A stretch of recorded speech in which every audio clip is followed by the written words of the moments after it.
काय प्रतिक्रिया आहे? आता यामध्ये काय झालं मला कल्पना नाही, पण म्हणजे मी आता जे बोललो की जी समिती आहे आपली त्याच्यामध्ये परवाच आमची मीटिंग झाली. विखे पाटील साहेब समितीचे अध्यक्ष आहेत आणि याच्यावर योग्य पद्धतीनं तोडगा निघाला पाहिजे मराठा आरक्षणाच्या बाबतीत ही समितीमध्ये झालेली सगळी चर्चा आहे. तर समितीनं पूर्ण अधिकार विखे पाटील साहेबांना दिलेत अध्यक्ष म्हणून की त्यांनी या बाबतीमध्ये चर्चा करावी.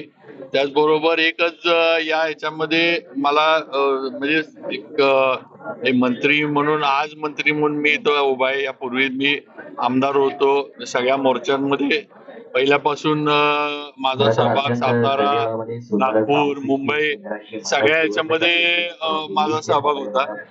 हे आरक्षणाबाबत एकच माझी भूमिका आहे की आपलं जे मराठा समाजाला जे आरक्षण आपण मागतोय ते उद्या कोर्टामध्ये आरक्षण दिलं की कोण ना कोण परत हे आरक्षण रद्द करा म्हणून कोर्टात 100% जाणार.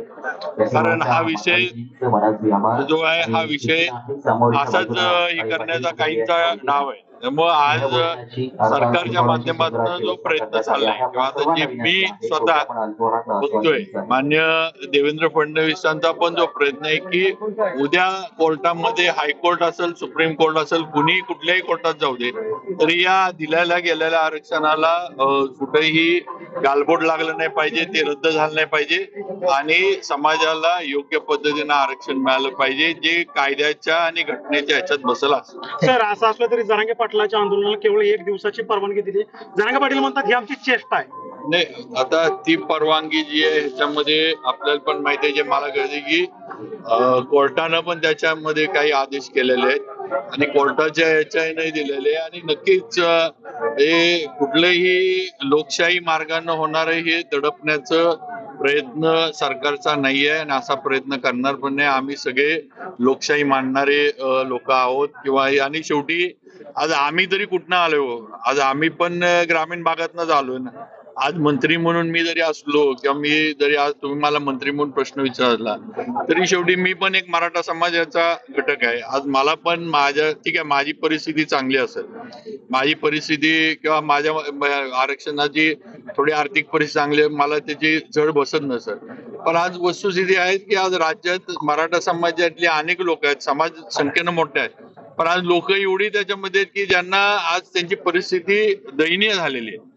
त्यांना शिक्षणाची इतर याची झळ बसतीये, म्हणजे आता या झळा त्यांना सोसत नाहीत असे. त्यामुळं 100% या बाबतीमध्ये सरकार आणि सगळे नेते दोन्ही उपमुख्यमंत्री मुख्यमंत्री सहानुभूतीपूर्वक विचार करून चांगला तोडगा याच्यावर निघावा या दृष्टीनं प्रयत्न करत. तुम्ही म्हणला तसं मग जरांगेंच्या आंदोलनाला तुमचं समर्थन आहे? मग नाही, आरक्षणाच्या मुद्द्याला पहिल्यापासून माझं समर्थन आहे आणि आज सुद्धा आहे आणि कायम राहणार. शेवटी आरक्षण मिळालं पाहिजे. गरजू जे मराठा समाजातील लोक आहेत त्यांना आरक्षण मिळावं ही आमची पहिल्यापासूनची भूमिका आहे. बाबा शेवटचा प्रश्न, एकीकडे मोर्चे निघत आहेत, आंदोलन होत आहे, दुसरीकडे मुंबईमध्ये आरक्षणाच्या मुद्द्यावरून भाजपकडून बॅनरबाजी करण्यात येते. मराठ्यांना पहिल्यांदा आरक्षण देणारे उच्च न्यायालयात ते आरक्षण टिकवणारे नेतृत्व म्हणजे देवेंद्र फडणवीस असे बॅनर फरकले, काय अर्थ? नाही, खरंच आहे. तुम्ही आता मी ज्या वेळेला पहिलं आरक्षण दिलं गेलं त्यावेळेला देवेंद्र फडणवीस मुख्यमंत्री होते, त्यावेळेला ते हायकोर्टामध्ये चॅलेंज केलं गेलं आणि ते हायकोर्टामध्ये त्यावेळेला चॅलेंज केल्यानंतर टिकलं. हायकोर्टानं त्यावेळेला रद्द केलं नाही. त्याच्यानंतर निवडणुका झाल्यानंतर परत हायकोर्टामध्ये खरं म्हणजे वकील वगैरे ह्या गोष्टी म्हणाव्यात, त्यावेळेला हे रद्द झालं.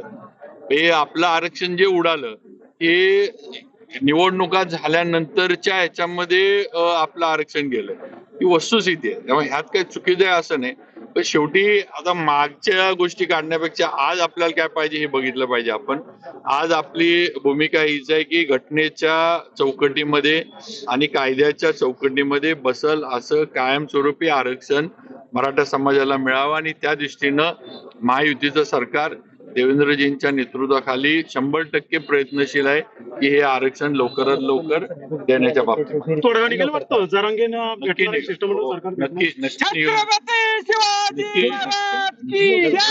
नक्की तोडगा निघाल आणि म्हणजे शिष्टमंडळ असू दे किंवा समितीमध्ये मी सुद्धा त्या समितीचा एक भाग आहे. आम्ही पण विखे पाटील साहेबांनी पण परवा सांगितले की आपण पण जाऊन त्यांना जरांगे पाटलांना भेटू, त्यांच्याशी या बाबतीमध्ये तोडगा काढू. काही गोष्टी ज्या आपल्या पातळीवरच्या आहेत, ज्याला घटनेचा वगैरे पार नाही, त्या आपल्याला ज्या काही करता येतील त्या आपण करू. थोडं जे घटनेचा पेच निर्माण करणाऱ्या गोष्टी आहेत त्याला जरा आपल्याला केंद्र सरकार असेल, राज्य सरकार असेल, ह्याचा समन्वय साधून आपल्याला निर्णय घ्यायला लागतो.